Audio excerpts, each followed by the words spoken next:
I wanted to take a moment to challenge your perspective on dating.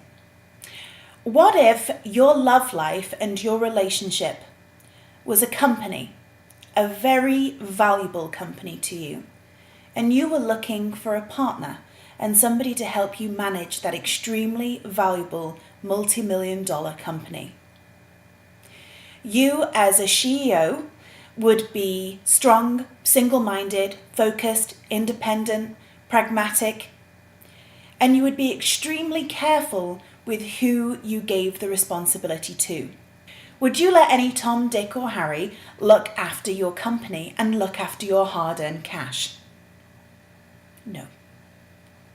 You wouldn't care how many candidates you had to interview in order for you to find the right person. You would interview pragmatically. You'd make sure that you were spending time with candidates that were worthy of an interview to begin with. You wouldn't settle, and you wouldn't just take a blind shot in the dark at interviewing anybody without seeing their resume or profile. Perhaps you would invite a couple of candidates to work on a probationary period so that you could see how they would fit into your company and see whether they were a good fit for you and whether they were a good investment in the long term. There's nothing wrong with dating a couple of people at the same time. There's nothing wrong with interviewing en masse, as long as you're qualifying the interviews that you have in front of you.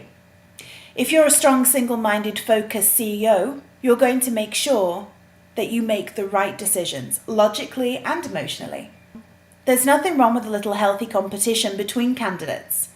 We all interview at our best when we know that A, it's an amazing job that we don't want to miss out on, or B, that there's another candidate that could possibly take it from our grasps.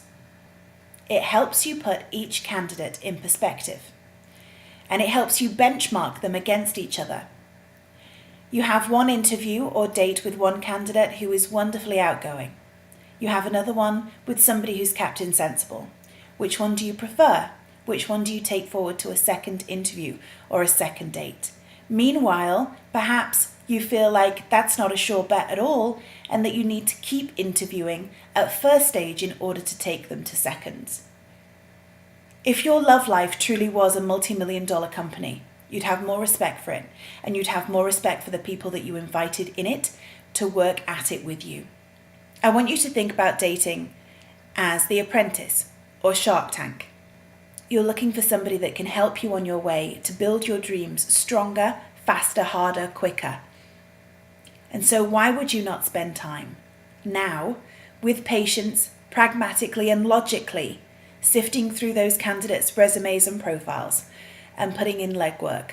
Nothing happens overnight. And if something is important to you, then it deserves a little bit of patience.